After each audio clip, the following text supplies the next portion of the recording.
Was there or was there not a 350-foot gash in the reflecting pool? Senator, I stand by one now. I stand by my statement, sir. Your statement doesn't answer the question. I stand by my statement, sir. Okay. Don't want to answer the question. I can see why you don't want to answer the question. Senator Sheldon Whitehouse did not enter this hearing to shout. He came prepared. A former U.S. attorney, a former state attorney general, and the top Democrat on the Senate Environment and Public Works Committee, Whitehouse had one narrow question for Kevin Lilly, Trump's interior nominee. The president had described a 350-foot gash in the Lincoln Memorial reflecting pool. Tourists were being arrested. Park police were involved. So Whitehouse stripped the hearing down to the only fact that mattered. Did the gash exist or not? Watch what happens when Lilly is asked to put that answer on the record. The president has claimed that vandals, quoting him here, took some form of knife or blade and put a 250-foot-long gash into the beautiful facade of what took so much work, competence, and money to build and complete. He increased the estimate to 300 feet later, then to 350 feet, insisting that it was, quoting him again, cut and powerfully lifted off the surface, leaving very jagged, uneven edges. He was asked what proof there was of any of that, since it doesn't seem to be visible to any other person. And he said, well, you'll have to go see the Parks Department. They'll show it to you, or see the secretary, but I saw it. We have pictures. He also said, you'll see it in court. So you were a police commissioner in Texas, understand it?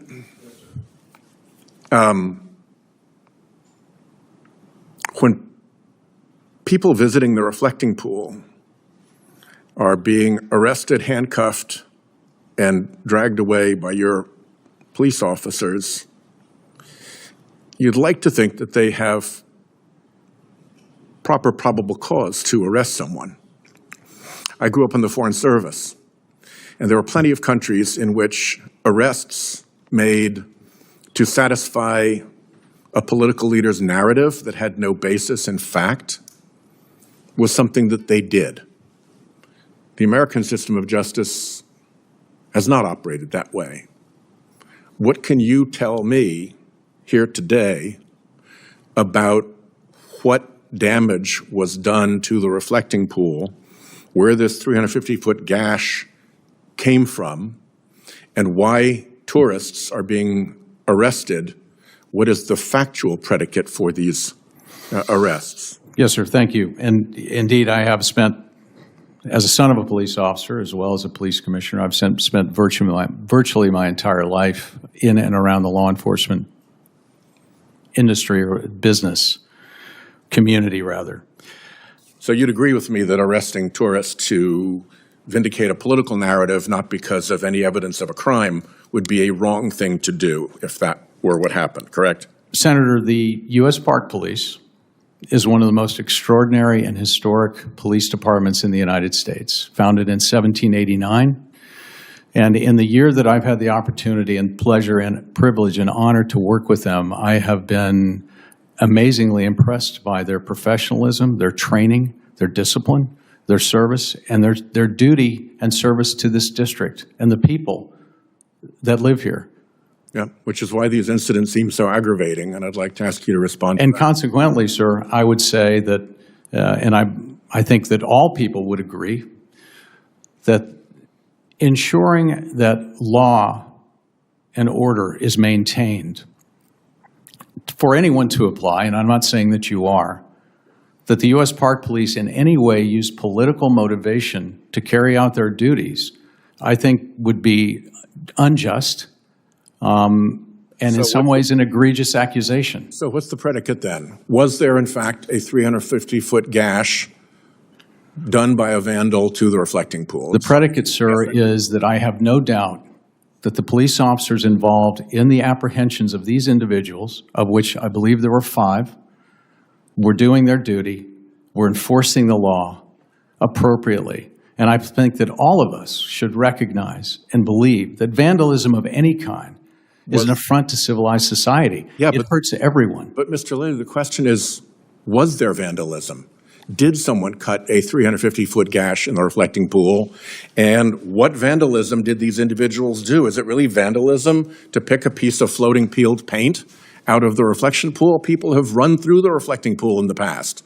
The president drove through the reflecting pool, apparently. Sir, I stand by my statement that the U.S. Park Police operated and conducted their business of protecting this city in an appropriate manner. There was no malfeasance, nor was there any political motivation to it. And furthermore, sir, as you know, this is an ongoing investigation, and consequently, I'm not in a position to share that information publicly. But once it is available publicly, I'm happy to meet with you. I met with you yesterday, sir. I'll meet with you anytime. Was there or was there not a 350-foot gash in the reflecting pool? Senator, I stand by one now? I stand by my statement, sir.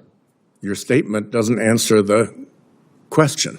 I stand by my statement, sir. Okay, don't want to answer the question. I can see why you don't want to answer the question. You're in a terrible position because the president has made up a 350-foot gash, and unfortunately now police officers are being put in the position of having to make arrests that I suspect are going to fare very badly in court because there's nothing about touching the reflecting pool or picking up a piece of floating, peeling paint that amounts to vandalism as a matter of law. Thank you, Chairman. What this hearing exposed is now part of the record. Kevin Lilly defended the arrests. He defended the park police. He said there was no malfeasance, no political motivation, no misconduct. He even referred to the people arrested as vandals. But when Senator Sheldon Whitehouse asked for the fact underneath all of it, Lilly would not answer. Was there a 350-foot gash in the Lincoln Memorial reflecting pool? That was the question. Not whether vandalism is bad, not whether police officers deserve respect, not whether public monuments should be protected.